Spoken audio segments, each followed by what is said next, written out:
The opinions, viewpoints, and beliefs presented on this program do not necessarily reflect those of the management, the affiliates and broadcast partners, or the sponsors. Listener discretion is advised. Scarefest Radio, the radio you can see.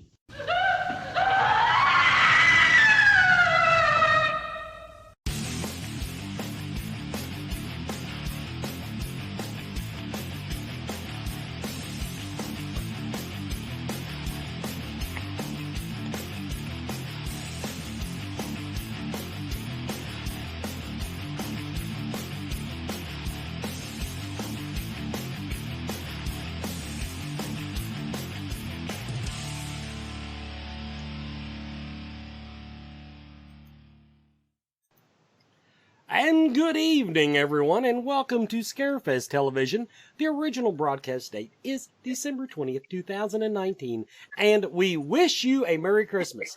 This is the last official episode we're doing for 2019. Sometimes we come back with the after holiday episode where we all just get drunk and make fun of ourselves on camera. This year, might do it, might not. Haven't decided yet, But it is Christmas, and to close out our year, we have brought on our biggest celebrity of the season so far. Katherine, you're like, because we coast after Scarefest, honey. We coast our asses off for a couple of 3 months. But now my co-host tonight, to get the introductions out of the way, everybody, Cece's back on the air with me tonight. Hi, everybody. And Cece is kind of scary in the fact that she's so excited about doing the show. She reminds me of me like 20 years ago, before I became this curmudgeonly old man that I have become. Well, that's because I'm 20 years younger than you. That helps. But you got to admit, the glorious winter beard is looking quite fetching. I don't know when I'm one of these days I'll get rid of this damn thing. Anyway, so we don't have any announcements tonight, everybody. But we do have a great guest. We're going to go on and get on with that. So everybody, now of course with Katherine, you know her from Sleepaway Camp, and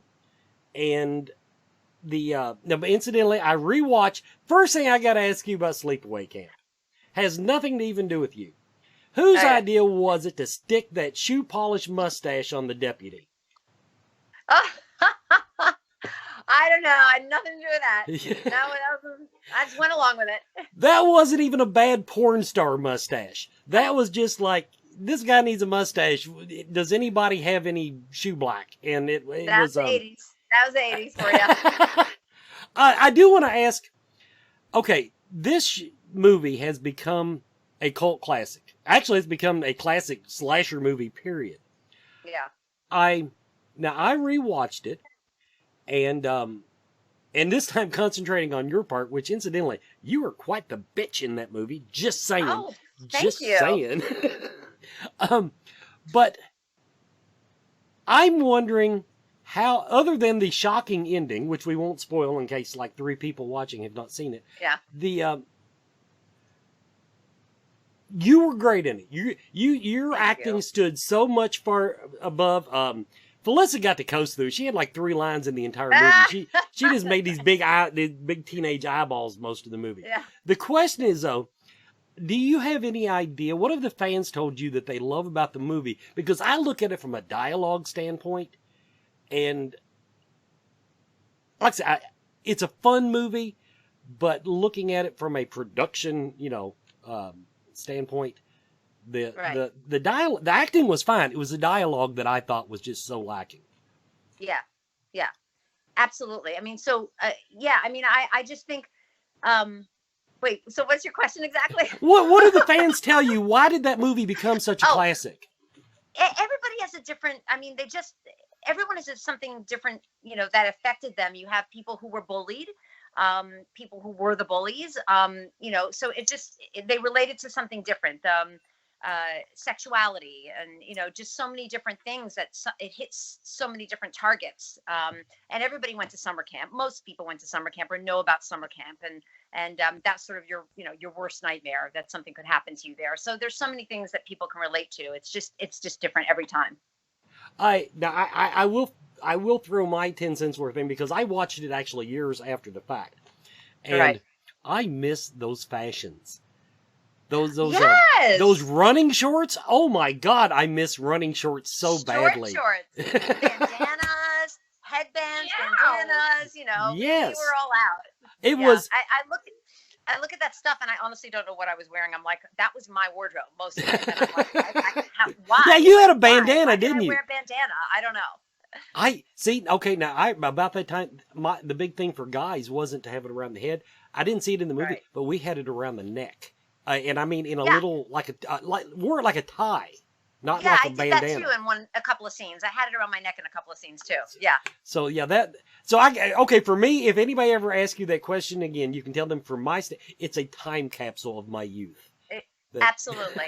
Absolutely. Yeah, I look at old photos of me in Studio 54, and I was wearing all sorts they had those little thin ones that were sparkly, and I'm like, what was I thinking? It's just sort of there.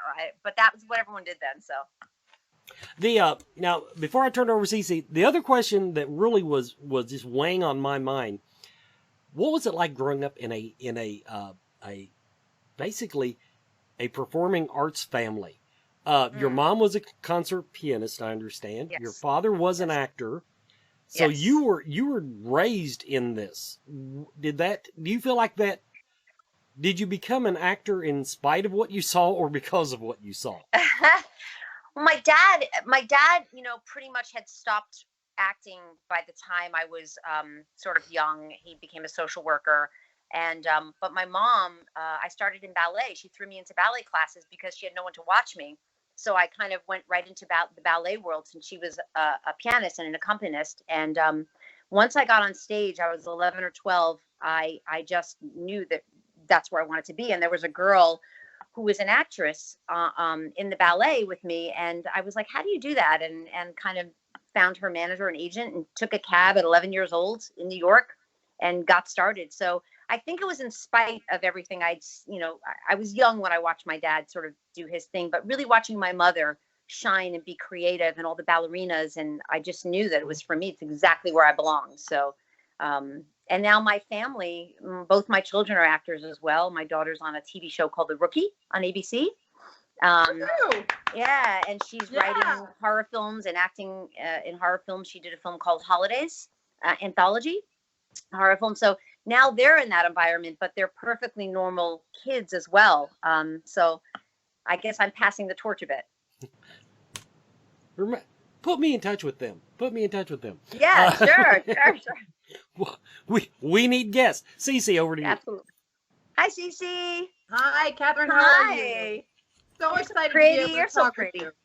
Say that again. I'm sorry. You're so pretty. You are. No, you are so pretty. You are. Oh God, get a room, you two. Like, I totally, when I pictured us being on here together, I was trying to get a hold of you ahead of time. I was like, we should be in, like, you're like a scream queen, right? You're totally a scream queen. You've been in this horror film. I was like, we should totally do this in, like, our PJs or something. Oh, yes. Because you are so gorgeous. Yes. Oh, thank you. Next time. So I have a fan question. So fan question, this is coming from Brian from Lexington, Kentucky. Surprise. Okay. And Brian has a question for you. And Brian wants to know that you have such an impressive list of things that you've done. I mean, you've been in movies, soap operas. You've had a scene with Oprah. I mean, Oprah, right? Yep. Yep. His question is, with the majority of your work being outside of the horror genre, the question is, are you still most commonly recognized for Sleepaway Camp? That's a really good question. I mean, clearly at the conventions, yes, but in my life here, no. Mostly recognized for the soap I did in the 80s, All My Children, and I've done a lot of nighttime sort of guest spots. And so that's more, or commercials, that's more what I'm recognized in Los Angeles for. But clearly when I'm at a convention, which I'm new to, I just started doing them last year, I was shocked. that I just walking through the convention center, people were yelling, "Hey Meg, hey Meg." I'm like, I had no idea the impact this movie had. I had no idea. And so after having all this fame in other areas, is this weird for you to have all these people who are loving you because of this role you did back in the 80s? Yes, totally weird. Totally weird. I can't believe it. I'm in shock. I had no idea what had happened with this film. So, you know, finally doing a convention and meeting everybody and hearing about it just was I was overwhelmed with joy, though, because it was just a little film I did, forgotten about. And, you know, to be recognized for something like that, it's incredible. It's overwhelming. Just beautiful. That's great. And we were so glad that you were able to join us. So, but you did some other horror, correct? I'm sorry, what? Sleepaway Camp was not your only horror film that you No, I did another one after that called Silent Madness. That was shot in 3D, but then when they released it, it wasn't in 3D. So a little strange. Okay. And then I recently, a few years ago, did another one, and the title is escaping me at the moment because they changed it twice. Is this The Terrible Things About Your Mother? No, that was an after-school special. No, that was just about a sort of emotional abuse. With Beth Howland, who was in Alice, played the ditzy waitress in the TV series Alice in the 80s. Oh, the Texas girl. Yeah. Very interesting. Yeah. Like my mom, she was emotionally abusive, and that was something different. But then, so I hadn't really, those were sort of the 3 horror films I did, but I'm definitely lining myself up to do a few more now. I'm very excited. So fantastic. We would love to see you in more. More coming now. Please, bring it, please. Actually, my daughter's written a few that are just in pre-production now, so I'm hoping she'll throw me into a little bit there. So that's fantastic. Yeah, it's good stuff. Fantastic. Wes, are we ready for commercial break? Well, we can be. It's called a toss. You need to toss it. Okay, everybody, we're going to take a quick commercial break. We'll be right back.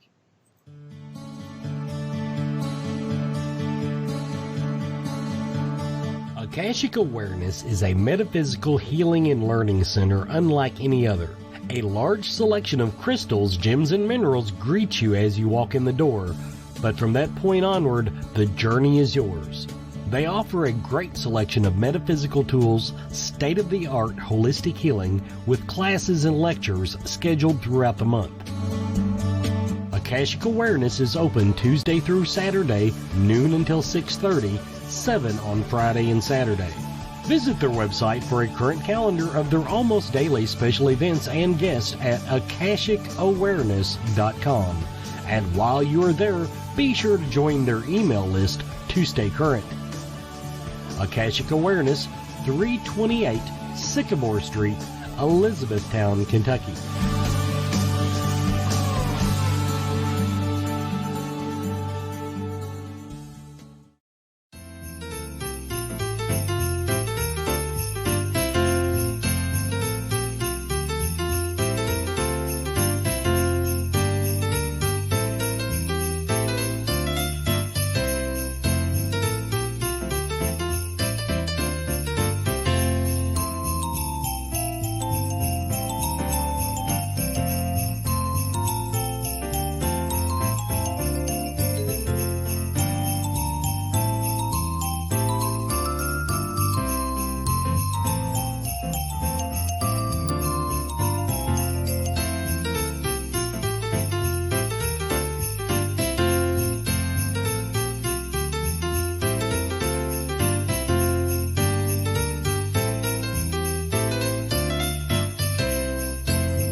And we're back with more Scarefest Television and our guest tonight, Katherine Kamhi. Now it's my turn to make over how pretty you are. I want to preface this by saying the reason I didn't bring this up when we actually met, which was in the bar at midnight, I tend to try not to do that. It comes across much differently on the show than it does at a bar at midnight and 1 a.m. But now here's the thing. I'll put it this way. My wife has mentioned how hot you are many more times than I have. Although, despite, you made my night. Well, the thing is, now, not to give anything away, but it's on IMDb. People can look it up. We're the same age. Almost have the same birthday, incidentally. Same sign. And all that stuff. But what's your beauty secrets? I look like an old baseball glove. And you're so lovely. Wow. Can we just stay on the air all night? I'll just feel good like all night. Well, I do like pumping you up, but I'm serious. I'm trying to put this in terms that do not come across as the chauvinist that I sometimes do. But you are a lovely, lovely woman, and I'm serious. You live in California, which I understand is like 3 miles from the sun. You're everybody here before the show. She didn't realize we were doing video, and she said, "I need to put some makeup on." And this is what we get. Can you imagine if she had dolled up? So okay. Seriously, do you have any particular regimen or anything you do?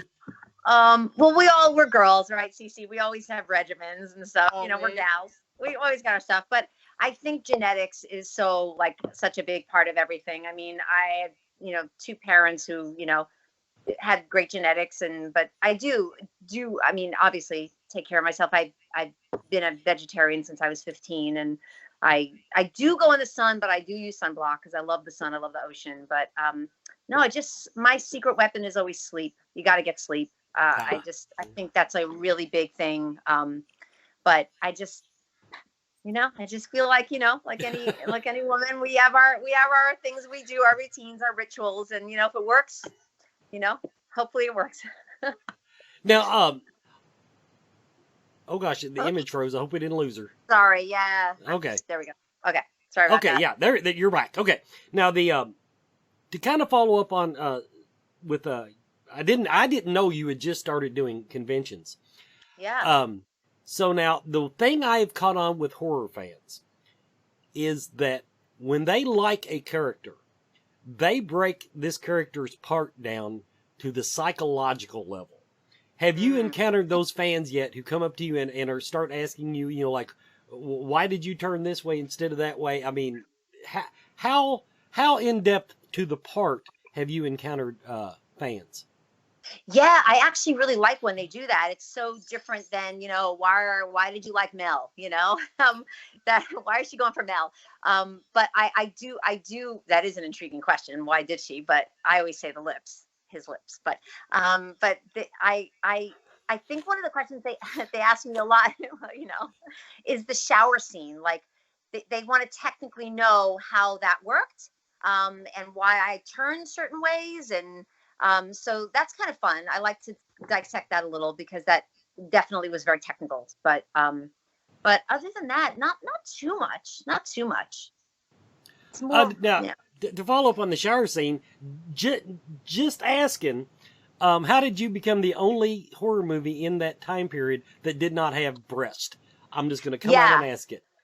No, it's a very good question. It was in my contract before because they did ask if I would be comfortable. I said no. And so they had it in my contract that I would not have to be nude. And then we had a half bathing suit, a flesh-colored half bathing suit that they kept asking me to pull lower during the shower scene. And I did. I actually had my mom there because I was really sick when we shot it. I had the flu and she drove up to be with me.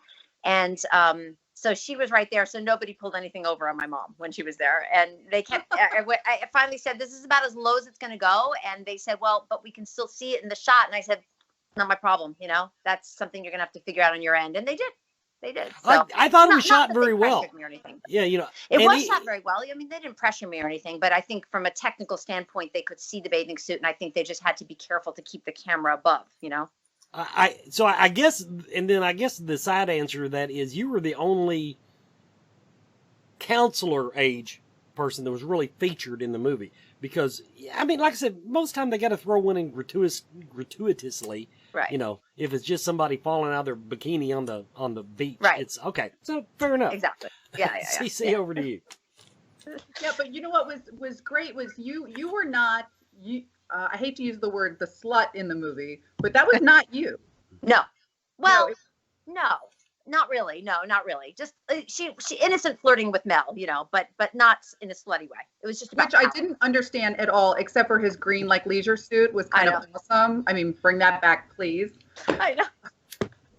But yeah, you were really a little bit of a narcissist, though. Very much so. Yeah, Yes. I mean, here's this girl. You know, I don't know how many people out there have seen the ending, but first of all, the fact that you did not do any nudity and the end scene had so much nudity. I mean, what a contrast there. Yeah. I've never done nudity. I've done lots of love scenes, but no nudity. On the soap, we clearly had a lot, but it wasn't like I would have if it had been warranted. I had no problem with it, and but it just sort of never came up other than that. And I just didn't think for that sort of, it was, you know, for us then it was a low budget horror film. You know, I wasn't going to do nudity for that. You know, I was like, no, that's, if it was something else down the line that I needed to, I might have, but it wasn't. I just kind of lucked out when they said, okay, you don't have to. So, but you did do some very nice bikini shots. Oh, did I? I don't remember. Yeah. Weren't you in there in a bikini? Absolutely. Well, I think I had shorts on. That was Judy. Judy was in her bikini. I had short shorts on. Okay, you had the short shorts on, which back to the short shorts, there's a scene in the movie where the guy is standing, he's talking, he's got these little red shorts on, and all you can see is this bulge in his pants, and I'm wondering how anybody could keep a straight face. Not easy. We had some major dating going on off camera with some of those boys, so yeah, we had some fun. But, you know, that was really an interesting because there was a whole lot going on that movie. It wasn't just a killer movie. I mean, the first 5 minutes, I'm watching this movie and, you know, there's a death the first 5 minutes. Yeah. 2 deaths. Yeah. Then within the first 10 minutes, we have a pedophile who pops up, who just made the whole thing even creepier. So, and then at the end, to have this whole thing be based around a whole mental health concept, mental illness, and hello, LGBTQ community. They get wind of this. This is going to be huge again. Yeah. But so how did you feel with having so much going on? I mean, how did you? Yeah. Yeah. I mean, it was great. And we just thought the script was incredible. You know, we loved it and we knew it was going to be great. We didn't know it would be to the extent it is, but we loved it. I mean, it was just such a killer ending and just, you know, we were so excited about it. And we knew it was good. We knew it was good. Absolutely. I mean, that's an ending that you talk about forever. That's like a surprise ending, like you don't usually see. Yeah, exactly. So how about, what are you doing right now with your time? What do you do in your spare time? I see you're a huge fan of Game of Thrones when Game of Thrones was on. Yes, I love Game of Thrones. Love Game of Thrones. Obsessed. Who was your favorite character? Oh, Daenerys. I love Daenerys. Of course. I love her. I just love her. And she looks a little like my daughter. So I was always very, you know, studying her. But I mean, I still work. I definitely kind of help my kids with their careers a bit. But I'm still steadily working. And I have 3 rescue dogs. So I'm always hiking. Nice. And, yeah, I have a St. Bernard, an Irish Wolfhound mix, and a little Jack Russell mix. So I'm big in rescue. I try to place dogs and help that way. And I love Tae Bo and ballet. I'm a big exercise freak. Tae Bo, that's fantastic. Did you watch Billy Bill's videos? Yes. I took from the master. Yes. So good. He's great. And I took from him for many years and then his family. And now I take from some other teachers that he trained. And I love that. And I mean, I'm always busy. I'm always running around doing stuff. And then I do the conventions and work in between.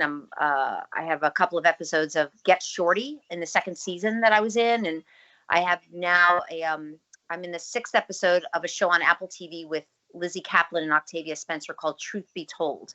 So I have a small scene there, but and what is that about? It's based on a podcast about a serial killer, and it's really, really good. It's really, really good.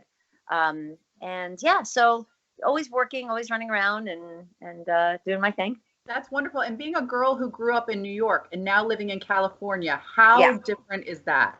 It's very different. It took a long time to get used to, but my husband is Australian. So, and he's a journalist. He runs a TV news show called Inside Edition.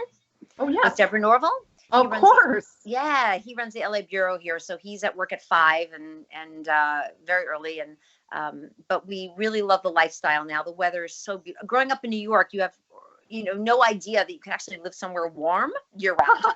Yeah. So it's a very nice change. And I do love hiking and being able to have a doggy door. I grew up in a small apartment my whole life. So it's great to have my dogs come and go and hike in the mountains and go to the beach. That's wonderful. Can I ask which part of California you're in?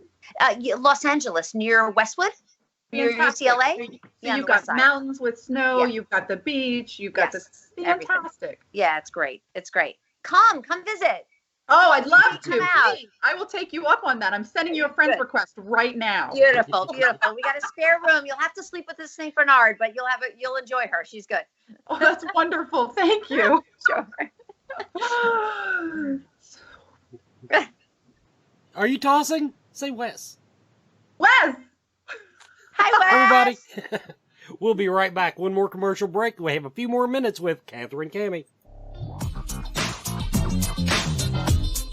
Everyone is talking about CBD oil, and it seems like almost everyone is using it. The research is ongoing, but the apparent health benefits are overwhelming. If you're going to use CBD products, though, what brand should you buy? First, find out where the hemp was grown. Imports are flooding the market. How potent is it? Look for a brand that plainly states its concentration on the label. And look for full spectrum CBD. This means the oil contains CBD and all the other cannabinoids, terpenes, and nutrients that are found in the entire cannabis plant. Look for Blue Leaf CBD oil. Blue Leaf Naturals is a Kentucky proud company. They use only Kentucky-grown hemp, supporting Kentucky farmers and businesses. Visit their website at blueleafcbd.com now and use the code SMILE at checkout for free shipping.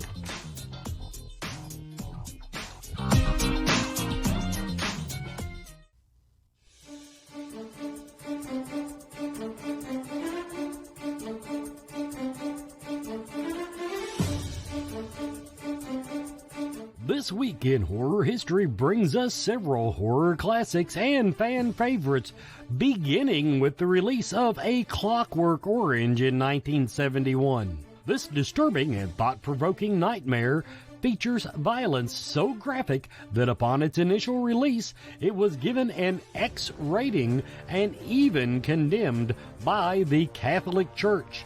Although it can hardly stand up to the violence and horrors found on the big screen today, it will go down in infamy as one of the most disturbing films of all time. Comedy, music, and horror don't seem like a winning combo, but in 1986 these elements came together perfectly with the release of Little Shop of Horrors. The film was well received by critics and audiences alike, and boasts cameos from some of the 80s biggest names, and has become a beloved cult classic. Who knew you could love a man-eating Venus flytrap so much? Finally, the slasher horror genre got a major revamp in 1996 when Wes Craven introduced audiences to his newest nightmare-inducing film, Scream. This film boasts a stellar cast and helped launch the career of a few horror fan favorites such as Neve Campbell and Scarefest favorites Matthew Lillard and Skeet Ulrich. The movie villain, Ghostface, has solidified himself as a horror icon in the horror movie world and is one of horror's most recognizable characters. Scream has been credited as revitalizing the horror genre and is in the top 10 highest grossing horror films of all time.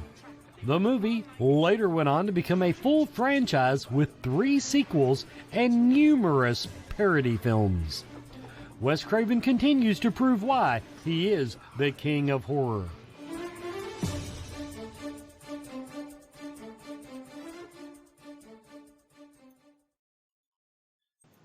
And welcome back, everybody, to Scarefest Television. our guest tonight, Katherine Kamhi. Okay, Katherine, now Yes. if assuming, because sometimes when I Google shit, it just comes up, sideways. But now, I understand you did go to the famous School of Performing Arts in New York. I did. I went to the Fame School, yes. And I was actually in the movie as well. A lot of my bigger scenes got cut, but I ended up quite a bit in, the background and stuff. But we worked on that for a few weeks. And so went to the High School of Performing Arts in New York on 46th Street. Now, the question is, what is the school, being a student at the school, is it anything like we see in the movie in the TV series? Because it seems to me like they're just breaking into song every 5 minutes. Yeah. I mean, it was a little bit like it. I mean, we definitely were very creative. We came to school, we rode the subway in our costumes, and we definitely would sing a bit and stuff. Not to that extent, but we were absolutely very creative kids, and everybody very unique and sort of doing their own thing. And but yeah, that was it wasn't quite like that. Hollywood never is. No. Oh, and now I did what the only thing that other than some dialogue problems with Sleepaway Camp, Felicia's part. Yeah. Everybody she killed. I think part of the reason the audience liked it so much, it's like, hell yeah, kill them. This, right. Right. Because they all deserved it, except for the 3 kids in the woods, the ones that she found the axe and apparently chopped up, because they were just little kids. That one I didn't get. Otherwise, yeah, I was ready to kill your character. It was. Oh it yeah, was that she bad. had to go. Oh yeah, she had to go. Yeah, for sure. Now one part that because I actually did try to do some research for this episode. I watched you on Ghost Whisperer. Is that Ghost the name? Whisperer. Yeah. And so that was a very nice. We loved that show. I couldn't believe I couldn't remember that. I don't even remember that episode. That must have been one I fell asleep on. I don't know. Oh. Gee, thanks. Well, your part wasn't. It was good, but you came in after the 30-minute mark. It was right. And trust me, if I fall asleep on one, I do it right out of the gate. The one thing I noticed in that part though. Did you pull out a little bit of the old New York accent? Because you were from out east, and it seemed to me that I could hear that, and I had not heard that speaking to you at the bar or now. Do you have a little bit in their background, or do you actually have to pull that out? I mean, I grew up in the city, so we didn't really have accents. People who grew up in New York more from Staten Island and the Bronx and Brooklyn and Queens more have an accent, but it's very easy for me to fall into certain words like water. My son always says, I say water, which I do, coffee, but I don't as much. I can pull it out very easily though. And when I get very relaxed and comfortable, I talk very fast and it comes out a little bit.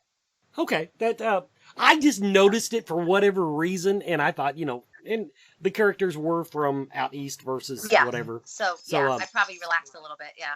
Now the one thing I wanted to see that I could not find online. Now somebody probably text me after this. I wanted to see you in Dragnet. It looked like you had a pretty meaty part in that to be on at half the season. Yes, I did 8 episodes, 8 or 9 episodes, and I was sort of Ed O'Neill's right-hand woman, cop, detective, and it was, incredible. I had just had my son a couple of years prior, and it was my first sort of big job going back, and what an experience that was. Amazing. Yeah. Now, see, I've not seen the TV series. That TV series. Everybody, we're talking about, it was actually, I think it was renamed L.A. Dragnet, I think. Right. Yes, it was. Yeah. So people wouldn't get confused and think it was reruns from the 50s. But so I tried like hell to find that, and of course, if it's not on Prime, I can't find it. Huh. But so if anybody has a lead on that, tell me where that's streaming. I would love. It was an ABC show. I was surprised it wasn't like hidden on Hulu or something. But it's got to be somewhere. That's weird. But so that was a good meaty part for you, and I better go ahead and get this question in. Now, of course, we dropped this in the lap of Sleepaway Camp, and then you did a couple other thriller / horror movies. Yeah. I don't consider you a scream queen because to me, your career took a different direction. As successful definitely. as you've been, was that by design? Did you turn normally once somebody stars, especially in an iconic horror movie, then that's a lot of times that's the parts they get. Did you purposely move away from that to spread your wings, or were the parts just not there? Why aren't you a scream queen? Yeah, I did a bit. I kind of regret it a little bit now, but I did, after I did Sleepaway Camp and Silent Madness, I didn't want to do any more because I felt like then that's what I would be doing. And I wanted to do so much more. Little did I know how great they were going to be and how epic and iconic, and still to this day, that's what people want to see. So I'm definitely ready to jump back into them and very excited about it. But yeah, I mean, there was just a lot I wanted to do. And I thought at that time I wanted to go to Los Angeles and try my wings there. And I was lucky. I did work quite a bit, but So after those two, I felt, and my team sort of felt, if I had done more, that's the direction I was going to go in. And there was so much more I wanted to do. But God, I'm glad I did those. Well, now you got to admit, if you'd have went down that route, then we'd be sitting here talking about all the really shit movies you've done. Yeah. Because invariably, Right. horror movie actresses, about 50% of their resume is stuff that they go back on. They just wish they could just cross off and go I didn't want to do. Yeah, and I get it, but I mean, they're so good at what they do, and if it had gone that direction, I would have been proud of it, but it just didn't. So, but I'm going back to it a bit now. I'm definitely going to look into that. So. Okay, Cece, a couple more questions and we'll let her go. Cece! Hey. So I want to know, you are married to Tony from Inside Edition. Yes. How did you meet? He's from Australia. You're from New York by way of California. How did you guys meet? We met at an aerobics class in New York City, believe it or not. Yes. He was standing in the back, and we'd been in the class together for a while. And I heard his accent. He had been absent for a couple of weeks, and then I heard him speaking, and I heard the Australian accent, and everything went bing, because that's my favorite accent. And then we started talking, and it was pretty quick. We got married a year later, so it was pretty fast. Okay, well, you're going to be really excited because we've got a clip coming up from Glen from Australia, who he does. What?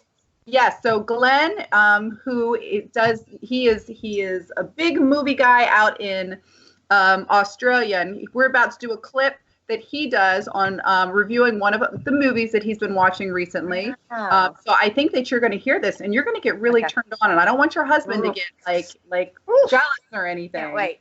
Okay. But that is coming up, so I hope you have time to stay and listen to that. Very excited.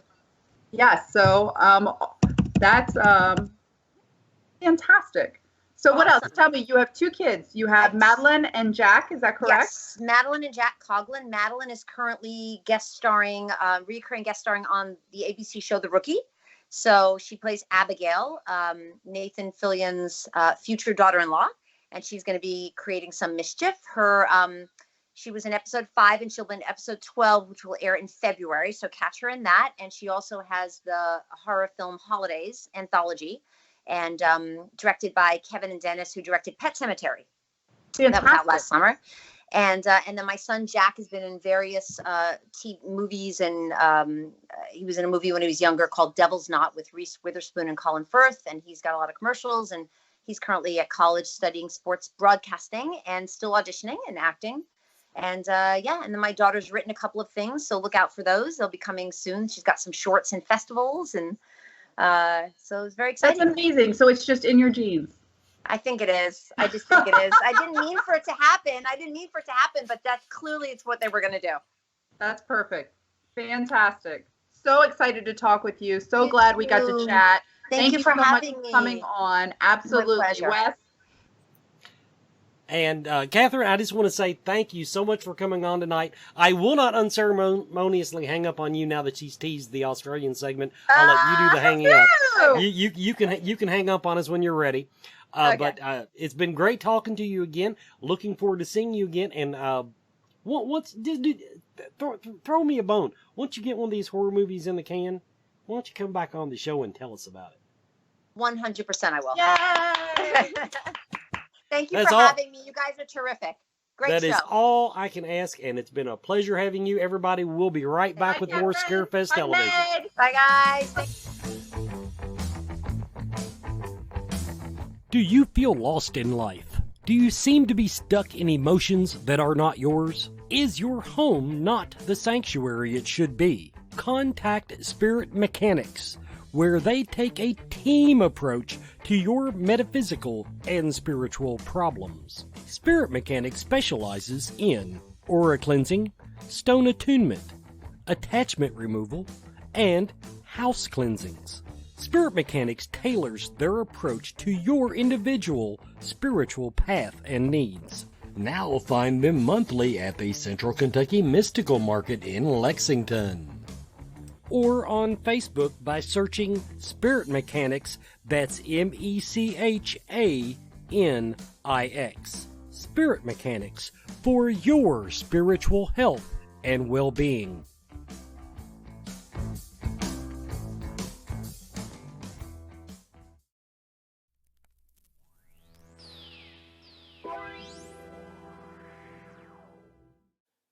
G'day Scarefest fans, Glen here from fakechamp.net. I'm back with some more classic Australian films from the past and the present, but first I want to wish you all a very Merry Christmas. I've decided to pick two films on this episode that are Christmas related, and it starts with 1985, a film that scared the absolute shit out of myself and kids just like me. It's called Fortress.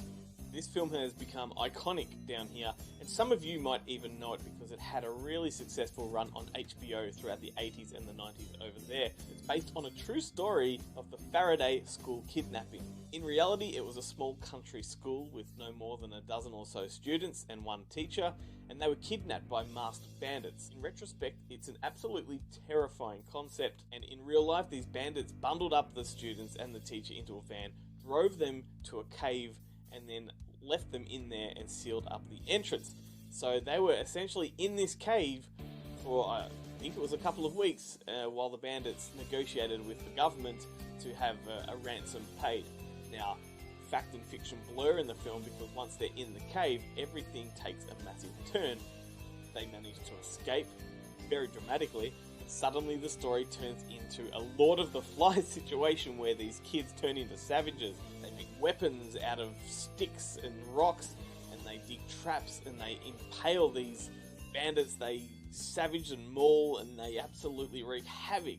And it is absolutely terrifying. The film stars Rachel Ward as the teacher. She went on to some American fame in films like Against All Odds and Dead Men Don't Wear Plaid, amongst others. And there's a Scarefest favourite in there as well, a Vernon Wells, that legendary character actor from Road Warrior and Inner Space and Weird Science, amongst so many others. I'm sure some of you have had a chance to meet him. Anyway, the film was directed by a guy called Arch Nicholson, who also made a fantastic horror film called Dark Age, which is something I'm going to address on a later episode. And it was also written by Everett D. Roche, who I mentioned several episodes ago. He is a legend of Australian genre. Passed away a few years ago, sadly, but his legacy lives on in films like this. Like I said, it scared the living crap out of kids all over the place, and you should go and find it and watch it with your kids and give them nightmares. Now, the reason I chose this particular film for this episode is not because it's a Christmas film, but because the main bandit wears a Santa mask, and he is truly petrifying. Now we move forward to 2016 with a very, very cool little Aussie film called Red Christmas. This was a bit of a sleeper hit down here. It's directed by a guy called Craig Anderson. He made it for practically nothing. It stars Dee Wallace, who I am sure is a fan of Scarefest. She seems to have popped up at every bloody festival in the world, and it's something of a controversial film. Wherever it's shown, it's very divisive because it touches on some very taboo subjects and themes that some people find distasteful, some people find offensive, while others embrace and understand the satire and the social commentary. And I'll explain that in a second. So it's about a family at Christmas time who've gotten together in their mother's homestead, which is quite a large, affluent property in the middle of rural Australia. Everything in Australian cinema seems to be rural. Don't ask me why. Anyway, she is American, and whilst they're all celebrating Christmas, you know, they're under the tree with presents and enjoying, you know, festivities, they get a knock on the door, and it is a cloaked stranger by the name of Cletus. Now, this is not a spoiler because it does happen fairly early in proceedings. Cletus turns out to be Diane's aborted child. There's no easy way to skirt around this one.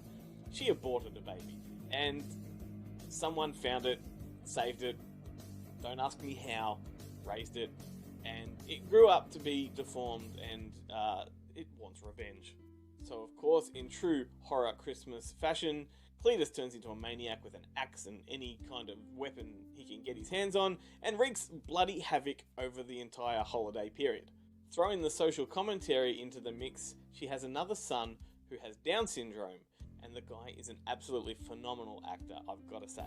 But as he comes to realise who Cletus is and what Cletus was, he starts to question his mum's integrity and whether or not she wishes she had aborted him because he has Down syndrome. Stick with me because it does sound like very abhorrent and edgy kind of stuff, but hey, that's what makes a good horror film, because this one, you feel like you're in the hands of a madman. The safety net's removed, and they're playing with fire. All rules are out the window, and what's left is an absolute balls-to-the-wall horror film that is so vibrant and colourful and gory. One thing you may have noticed from the trailer that's been playing is that it's very sunny in this film. Well, that's the first half of the film. Whilst you guys are over there enjoying a wintry white Christmas with your, you know, eggnog and hot chocolate and all that stuff, we're sweating it out down here. It is hot, it is summertime, we're in shorts, we're in t-shirts, and we're eating seafood and fruit salads and drinking beer, and, well, it's pretty cool. So a lot of this film is summertime and daylight, but then once it turns to nighttime, it becomes much more familiar to all of our friends up there in the Northern Hemisphere with all these neon greens and reds and flashing Christmas colours. It is a festive delight. It's starting to become a favourite Christmas treat for me. I've done it 2 years in a row now. I will probably do it a third year in a row. And now, before I leave you, there is a companion film which I've just got to touch upon. I highly recommend it. It's called Horror Movie, A Low-Budget Nightmare, and it is essentially the making of Red Christmas. So Craig Anderson went to hell and back to get this film made, and it's all documented in this feature-length documentary. It is kind of like a very indie version of Hearts of Darkness. Well, anyway, that's enough from me. I've babbled on for long enough. Once again, wishing you all a very, very Merry Christmas from everyone here at fakeshamp.net. We hope you have an awesome holiday period. Hope you get lots of presents. Hope Santa was good to you. And find us online, Facebook, Twitter, YouTube, like, comment, subscribe, all of that stuff. And I'll see you next time. Coyote Chris Sutton. Shamanism. Spiritual advisement. Paranormal investigations. Inspirational presentations. Bringing light to the darkest places for over 20 years.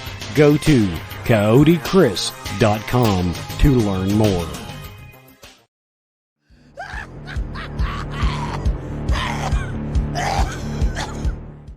Okay, so we are not having any luck trying to locate the professor. So what I decided to do is enlist the help of one Chris Von Kiefer, monster hunter extraordinaire.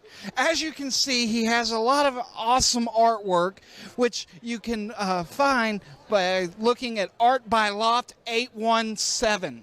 Again, that is Art 817. Which is also the code for murder, I believe. I'm being hushed by a monster. Sir, can you tell us, is this your first time ever at Scarefest? Absolutely my first time. It is his first time at Scarefest. Great. I'm a virgin. That is an interesting take on it. I am not when it comes to Scarefest. Anyway, there is a lot of really nice artwork here. Are you the artist behind all of this? I am the artist behind this. And these descriptions, they're 100% accurate on here? Absolutely. Absolutely. Ooh, a Wendigo. You know, you should be careful of Wendigos. They take up a lot of parking space in parking lots. I learned that the hard way. So, sir, I have to ask you, I am on the lookout for Professor Dornack. He is most notably seen in a white coat with red goggles. Professor Doormat? No, not doormat, doornail. No, Dornack. Professor Dornack with mutagenation. Have you been able to see him? May I see the picture? Yes. It's quite the colorful character. Someone like that could go missing around here and no one would notice. Again, somebody who is not helpful. Well, thank you very much, Mr. Kreis von Kiefer. I appreciate that. And I am offering a reward of 110 of corn kernels. So thank you for your time. Thank you for coming to Scarefest. And thank you, Louisville Halloween, for allowing me to be here to find Professor Dornack. Doormat. What's his name? Dornack. Dornack. Sorry. No, you're fine because...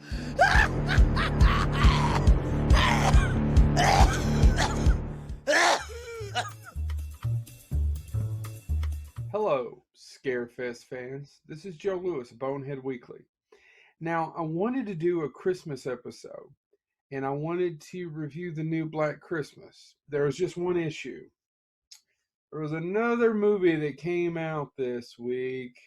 I could only go see one movie. Not for sure what it is, but let's pretend it's a Star Wars. Anyway, I wasn't able to see the new Black Christmas, which would be the third, and I don't have huge hopes, but however, check out the first Black Christmas with Bob Clark. That one's from the 70s, Margot Kidder. In 1989, there was a series that premiered. It was on HBO, and it'd be the first horror series, an anthology series, that had seen television in a long, long time. Tales from the Crypt. I love Tales from the Crypt. I have fondness of it. If you listen to the 1989 episode on Bonehead Weekly, we talk about all the movies that came out that year. We didn't get to do television. It's kind of a linchpin keystone year for me. My family, my mom and dad busted up right about that time, and I probably got to watch way too much and made this. Anyway, one of my favorite things to do at Christmas time is to watch All Through the House. It was one of the first 3 episodes that premiered from Tales from the Crypt. It was directed by Richard Donner, written by Fred Decker.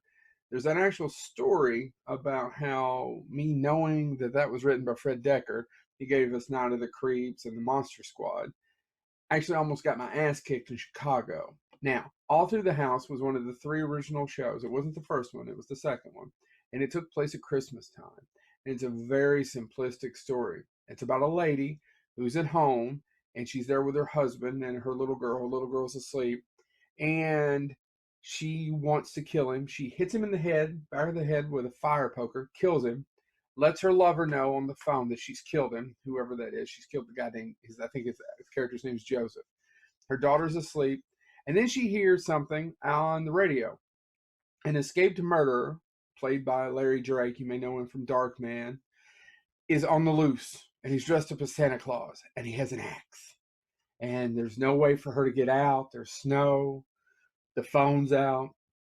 Every damn cliche, trope, horror, bullshit thing you could think of happens in this show. Happens in this specific episode. It's a slasher. Takes place over Christmas. She can't get out. There's no way to talk. There's the daughter's in danger. She's in danger. She's a murderer. She's about to get her comeuppance, which is a thing for Tales from the Crypt. They did a lot of that.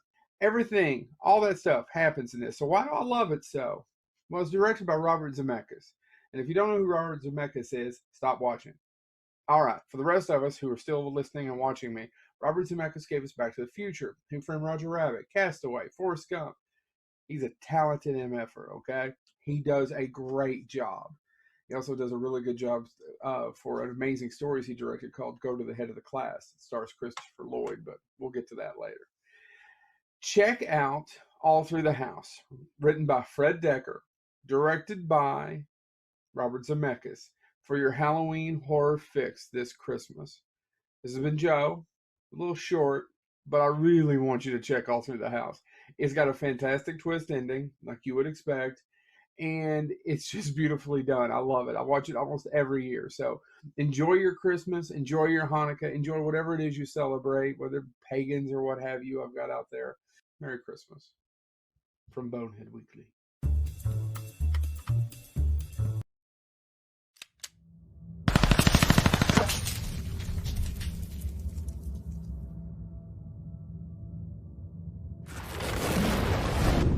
Lover's Leap edition number 2272. Okay, sir, could you give us your name? My name is Raymond Bartholomew. Raymond, what we're doing here today is we are preparing to start a new dating show called Lover's Leap, and we're looking for contestants for the show. So what I'm going to do is I'm just going to ask you a few questions about yourself. Okay. You try to answer them as open, as honest as you can, okay? Okay. Raymond, could you tell us, what do you do for a living? Well, I'm a dental hygienist from the Appalachian Mountains in Kentucky. That's interesting. Thank you. I assume that you went to college for that. Well, I was homeschooled. I passed out try-in. For the kids. What do you like to do for fun? In your spare time when you're not at the dentist's office, what do you like to do? I like to throw rocks and rocks at people that walk through the woods. What are you looking for in a woman? I'm looking for a woman with muscles, a stout back, sturdy hips, and ankles made of steel. I've got needs, and these needs need to be fulfilled. I need my dishes washed, my laundry done, and I need my wood split. What kind of hobbies do you have that she could join you in? Well, I hunt Bigfoot, and she could assist me in hunting Bigfoot. Normally how I track him is urine. I'll sniff the ground in certain areas of the forest, and I'll send her out ahead and use her as bait. Yeah, I think we can get along. It'd be a good bonding experience for both of us. So you've seen a Bigfoot? Man, I've seen him all the time. He's got some big old feet.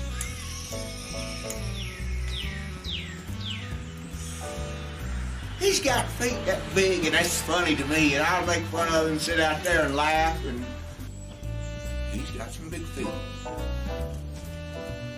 So, what do you say people notice about you first? When they first meet you, what's the first thing that they see? It's my eyes. Do you believe in love at first sight? Could you give us one of your pickup lines that seems to work for you with the women? Well, it works for my cousins. Well, here it goes. Get in.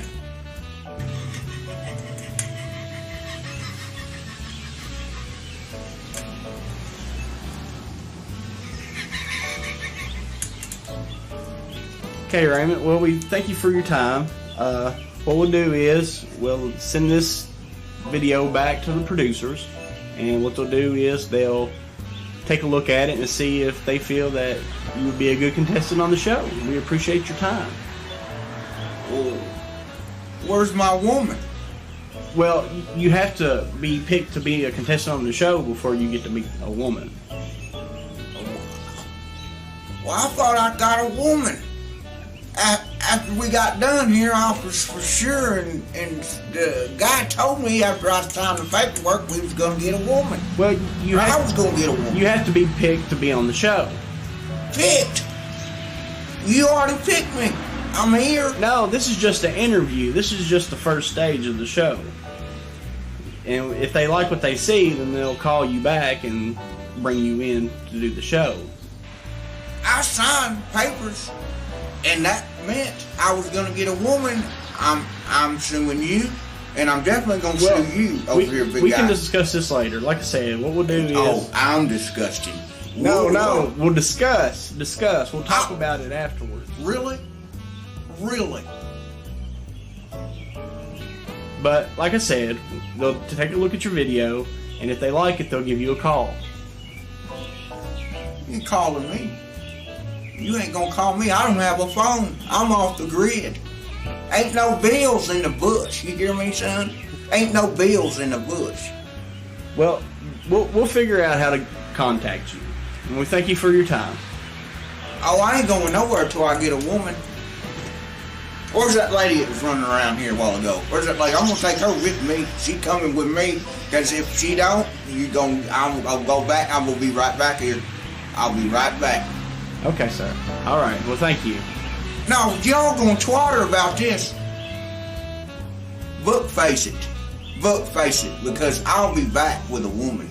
I'll be back. I'm gonna come back and get a woman. I'll take your woman from you, and she will be cooking. She will be cooking for me. She will. And I'll make daggone sure she washes my whites.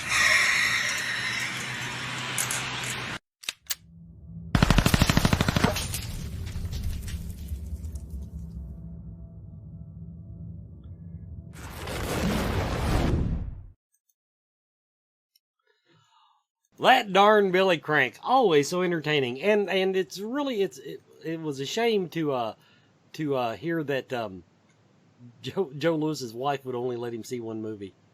That was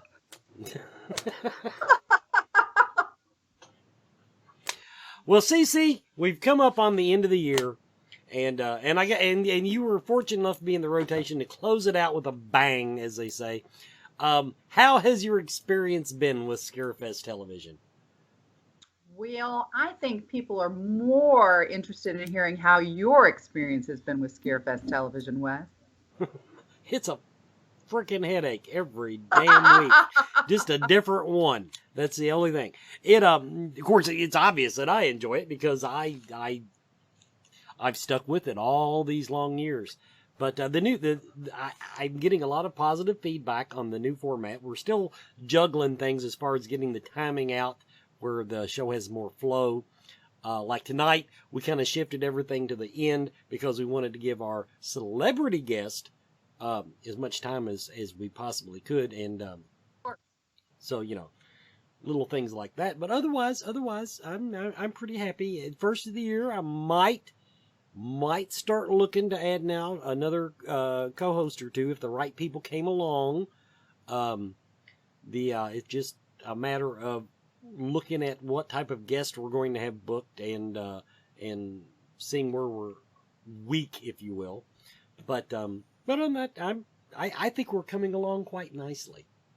So for the viewers out there who may be interested in co-hosting, what kind of co-host would you be looking for? Well, we're pretty solid in the paranormal field. I'm really looking for, honestly, okay, now because we lost one of our co-hosts this year, we're still a little lacking in estrogen. So just to be quite blunt, we are looking to bring in another female host to get away from this sausage fest that we normally, we seem to be stuck in this cycle of. But, so yeah, if there is a lady out there who knows her chops in horror and doesn't, and also, now another thing, just because you come on as a horror host doesn't mean that's the only thing you'd be doing. You do have to be, open to other topics, as they would say. In other words, I've literally had co-hosts that had told me, no, I only do horror. I'm not interested in anything else. We're journalists here. And, well, I certainly don't want you to offend anybody by saying they're going to be the horror host. Horror host, yeah. I have to be very. I try to get rid of the Kentucky accent for that and actually make it 2 syllables, but shit happens, and especially with this. I thought, now this me being maybe self-righteous, I think bringing on Katherine as our final guest of the year was a home run. I thought she was delightful. It was fun. She was fantastic. She was so down to earth. She's had so much going on. There was so much to talk about. I mean, she's coming from a whole line of family that are in, TV, acting, arts. So it's just, she was great. Yeah, the only the only thing I missed with her, I was going to go back on her rescue dogs, because when she told me she had a Jack Russell and a St. Bernard, that just blew my mind to have those two animals in the same zip code, let alone same house. And I would assume that the Jack Russell's probably the boss. But I'm very excited for the next time she comes on, that she and Felicity and I are going to have a slumber party, pajama party. I'm very excited. Well, yeah, and I didn't even get invited to sleep with the dog, so you're already one up on me. And I've got a room in LA. Woo-hoo! There you go. And I'm stuck here in Kentucky every Friday night. Anyway, everybody, this has been Scarefest Television. I want to just say thank you for watching this year. Looking forward to big things after the calendar flips over. And happy holidays, Merry Christmas, and any other holiday that you might want to be a part of. Hope you enjoy what we do here. Good night.